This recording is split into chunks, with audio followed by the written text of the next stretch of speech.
ባህሊ መግለጽ መንነት ሓደ ሕብረተሰብ እዩ። ባህሉ ዝረስዕ ህዝቢ ታሪኹ ክፍልጦ ዝኽእል ኣይኮነን። ምኽንያቱ ታሪኹን ያታው ድሕሪ ባይቱን ኣብኡ ስለ ዝርከብ። ባህሊ ብዝተፈላለየ መልክዑ ዝግለጽ ብኣከዳድና፣ ኣመሻሽታ፣ ኣዘራርባን ካልእን ነዚ ናብ ህዝቢ ንምቕራብ ድማ ሃገራት ዘለዎም ባህላዊ ትሕዝቶ ብመልክዕ ድራማ፣ ደርፊ፣ ኮታ ብዝኾነ ስነ ጥበባዊ ስራሓት ኣቢለን ናብ ህዝበንን ህዝቢ ዓለምን ኣብ ምዝርጋሕ ይርከባ። ኣብ ሃገርና እውን ዘለና ሰፊሕ ባህላዊ ትሕዝቶ ንኸይሃስስ ብመልክዕ ቅርጻ፣ ቅብኣ፣ ተዋስኦን ካልእ ስነ ጥበባዊ ስራሓትን ኣብ ምግላጽ ንርከብ። ወትረ ከመነኽዋ ዶማ ሓዳር ገረ ወትረ ከመነኽዋ ዶማ ሓዳር ገረ ወትረ ከመነኽዋ ዶማ ሓዳር ገረ ከመነኽዋ ዶማ ሓዳር ገረ ጨንፈር ባህሊ ዞባ ደቡብ ነቲ ነዊሕ ዓመታት ኣቋሪጹ ጸንሐ መድረኽ ማኣዲ ስነ ጥበብ ንምብርባር ብደረጃ ዞባ ናብ ነፍሲ ወከፍ ንኡሳን ዞባታት ማኣድታት ባህልን ስነ ጽሑፍን ንምቋም ይሰርሓሉ ምህላው ዝፍለጥ ኮይኑ ነዚ ኹውን ንምግባርን ንምብጋስን ብ7 ለካቲት 2019 ኣብ ሰዓታት ድሕሪ ቀትሪ ኣብ ከተማ መንደፈራ ፈላሚ ንትንሳኤኡ ዘበስር መደብ ኣቃኒዑ ነይሩ።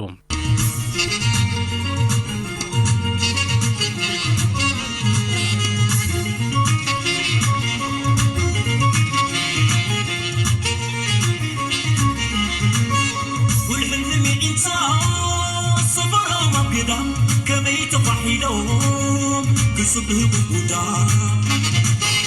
ونيت سليمو بقيل ما تقرزو عزمد من كله نسعت تزيزو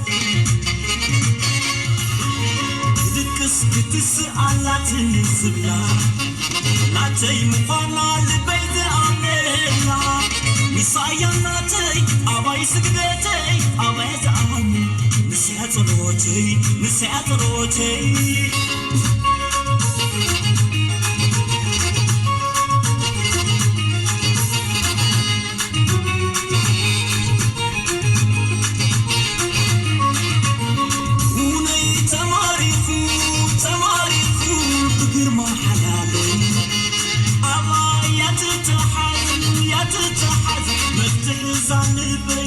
ኣብ ዝተፈላለዩ ንኡሳን ዞባታት ሃገርና ካብ 2000 ዓመተ ምህረት ዝተበራበራ ብዝተፈላለየ ስማት ዝፅዋዓ ማኣድታት ስነ ጥበብ ከም ዝነበራ ዝዝከር ኮይኑ እዚ ሎሚ ዳግም ዝበራበር ዘሎ ናይ ዞባ ደቡብ ማኣዲ ስነ ጥበብ ብምትሕባር ክፍሊ ባህልን ስፖርትን ዞባ ሃማማትኤ ኩለን ንኡሳን ዞባታትን ካልኦት ኣብቲ ዓውዲ ዝነጥፋ ትካላት መንግስትን ዝካየድ ዘሎ መደብ ከም ዝኾነ ኣብቲ ጋጣሚ ተሓቢሮ ሓንቲ ቃል ብዘይካ ታቂምቂም ካልእ ዘይትልቅም ኣብ ሓጋይ ክረምቲ ብህድኣት ሳግም ኣብ ውዑይ ኣብ ዝሑል ኣብ ብርሃነ ጸላም እንተድመጸት ሓንቲ ንሳ እኳ ቲም ትሪም ዝመክር የብላን ብዘይከውን ዘጉረሓ ንኣልፋን ኦሜጋን ንሱ ኾይኑ ስርሓ ዕርፍቲ በለትን ጉዕዞ ብነዋሓ ኣካል ብኣሻኻ ዓለም ብኹርኮሓ ብዕላላት ወረ ሰብ መሬት ከውጋሓ ልሙፅ ኣይበለትን ዓራት ኣቃይሓ ከም ኣሞ እንታይ ኣሎ ዝበለጸ ቐሓ ዘይከምተን ጐራዙት ፋሉል ዘግለጽ ልጻ ዘይከምተን መሓዙት ብኾፈን ዝርህፃ ዘይከምተን ሰነይቲ ኣብ ድቃስ ዝቖርጻ ዘይከምተን መዋስኽ ብወርቂ ዘጊጻ ጠሚት ኣይትፈልጥን ንድሕሪታ ገጻ ሩጡብዩ ዕዮኣ የብላን ዝወፃ ዝረአየት ዓይኒ ኔውነጀው ከተቕባሕብሕ ዝሰምዐት እዝኒ ወረታት ክትነዝሕ መልሓስ ብግዲኣ ነገር ከተገማድሕ ዘይትርብርብ እግሪ ካብ ናብ ከተምርሕ ናብ ዓርከ መሓዛ ዕላል ከተስፍሕ ንሳ ግን የብላን ዝጽላእ መቓልሕ ንሳ ትዕርፈሉ የብላን መጋልስ ኣይኮነን ንዕለት ንደቂቕ ነይትድቅስ ሰብ ኩሉ ኸግለጽልጽ ዋኒናት ኣብዚሑ ኔውነጀው ክትጻፋዕ ነታ ስሙም ሪሑ ንነብሱ ከጽብሕ ኣካ ተመኪሑ ናብራኡ ከጣጥሕ ብብዙሕ ወሪሑ ሳላኣ ደኣምበር ሳላመን ወጊሑ ፍጥረታት ዛምድሪ ላዕልን ታሕቱን ክብሉ ዕለታት ክቁጸር ዕድመ መዋእሉ ናታ ግደዩ ነይሩ ዘይርሳዕ ሚስጥሩ ንቁም ነገራ ግን መንሞድ ሂብሉ ኣይኮነን ቲምቲሪም ሻሕሻሕ ትወስኸሉ መዓስ ንዳንኬራ ማዕጠቓ ሸጢሉ ብኻባ እናሻዕ ዳግማይ ተፈጢራ ከከም ዝጥዕመና ነዛ ዓለም ክነብራ ካልእ እንተ ሰንከለ ንሳ ኣይትጎናደብ ታጦር ምባል ስለ ዘይትርከብ ሳላ ሓንቲ ቓላ ነታ ዲግ ወኒና ጋሕተንተን ዝበለት ዘይንህላ ወይና ልቢ ያንለ ጨንፈር ባህሊ ዞባ ደቡብ ሓደ ካብ ዕላማታቱን ባህሊ ሕብረተሰብ ኣጽኒዕኻ ኤርትራዊ ሓርበኛዊ ባህሊ ምኹላዕን ምውራስን ከምኡውን ባህላዊ ርሻታት ብምጽናዕ ንምዕቃቦም ምስራሕ ከም ዝኾነ ዝገለጸ ኣብ ዞባ ደቡብ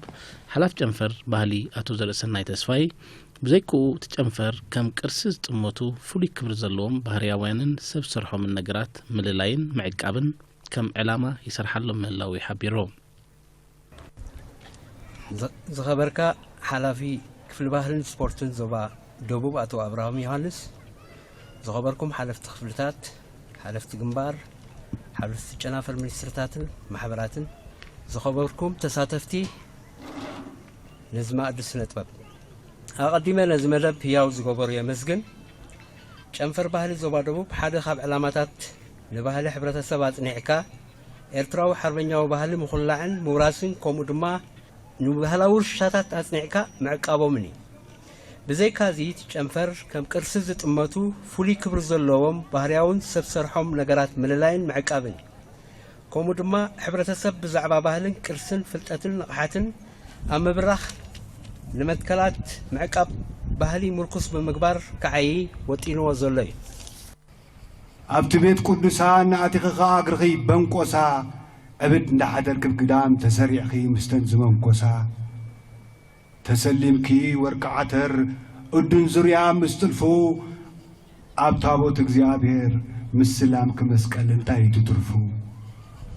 ፈለማ ተነኽለኽሞ ሕነቕነቒ ፍግም ኢልክብቲ ምድሪ ምስ ነፍስኺ ንብዒ የቕረኽብለኪ ዝጊ ሽዑ ምስ ወጸልኪ ሰይጣን ተነሲሕኺ ትቕበል ቁርባን ንዓይ ከዓ ኣነ በልኒ መቕድም ቀዳድም ኣነ ብልዕልኻ ኣነ ንዓኻ ብልዕልኻ ደሪበካ ኸይኣክል ብድሕሪኻ ካልእ ሰሪዕልካ ከም መሳልል በጽሒ ብልዕሊ በጽሒ ልበይ ንዘይጥዒ ኢልክሞ ተነስሒ መን ይፈልጥ ብጣዕሳ ብልበይ ደንጊጸ ክገብር መለሳ ንዓኺ ክሕፀ ፈለማ ግን ተናዘዚ ይኽንለይ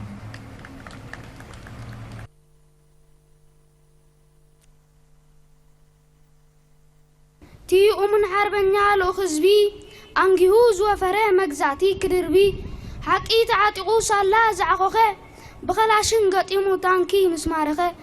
مبرقوم معرابوم كلهم عربيبو بلوخ مسبله معلتو تصبصيبو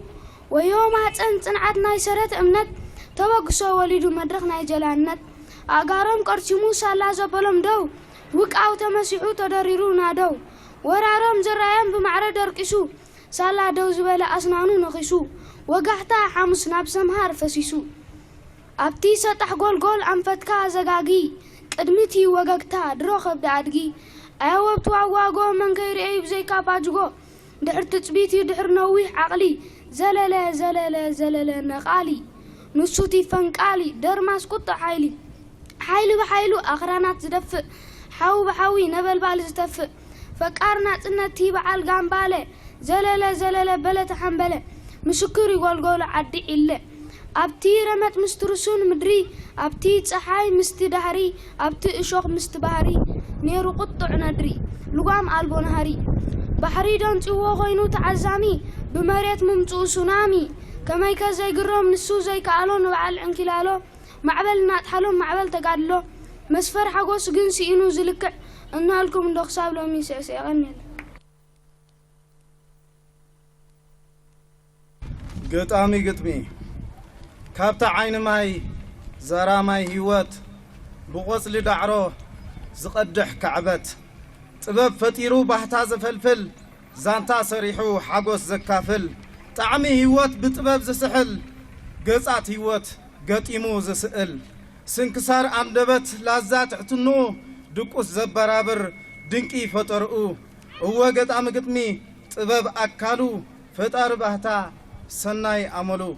مستيات هيوت سئل بقندو طببنيا فكار قرب عدو برعن ورقتن سنكز خبدو بزي موسبو بزحات ولدو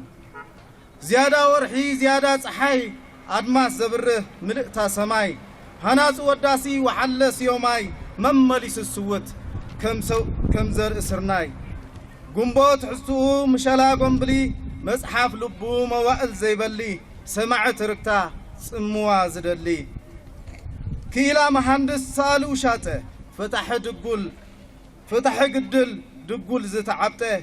ويشت سمع سنكف نايلبو خمس فلته لكع زقمت بعلو خمس قمته اول بسمع سنتنزعكن كحتو زللي صقمو زصقن طبيبه برهان ازانيو زمازن حيل صباقه بعنقوس زمزن قطام قطمي معامق زورس سمايا زديب رؤسو تقليبو سمع زمقب بحصير سقمي نويح زقعاس بركو زي عصف كباد ماس نباد ماس اب حنت قرناع كوينو عالمو زبصحا طبب تخدينو قطام قطمي ما هيوت طبب قممو فطار بحتا زي كم عالمو داويتو قطمو صلاتو دغامو حسابو زفسس زي بقى قلمو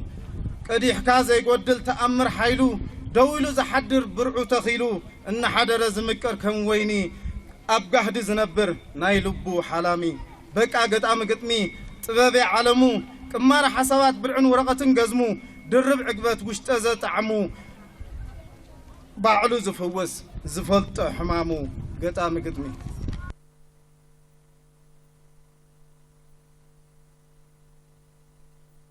تشعتن حدم اتقدم مستراتمو مسلن عمتن فتحي مس حرمهم واننتن حقن وعلتن جرنين تشعتن حدن حجون تخوني ابز قبات زبن صنعتنا حقنان عالم نختمن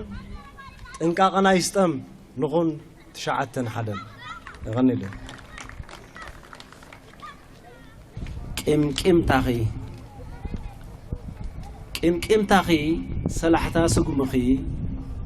دمر كاليتات مسفت رسعتات يبرق يعرب معلتات درارب لبام ترخيبو نعاخين تخسيبو اجقئو سبسيبو دقايق انت دقا حاليبو بسعرو يمقص بفريقو يدبس انت عطات ايه قن زهلاي كم زخماي زبان خيال علن تنكعررن بسماي تعخليلو يدقس يرحقو اخلماي حراداي داويد نقوليات بوانشف مقتالو بالحاتي ميسترو إلو حراداي آسيرو بقرنتو نتدلدل تستاي كرا شخيلو اللو قرقرتو نقر بعراي دهارو قديدو نحراداي بسيع وخبدو شعو حراداي قديمو مويتو نبعراي قنديلي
أقدمون أبزوا معكل بزنار طبابات معكل بزبل تيما بحلاون سنة طباب مدبات كايد جمير مهلاو يفلات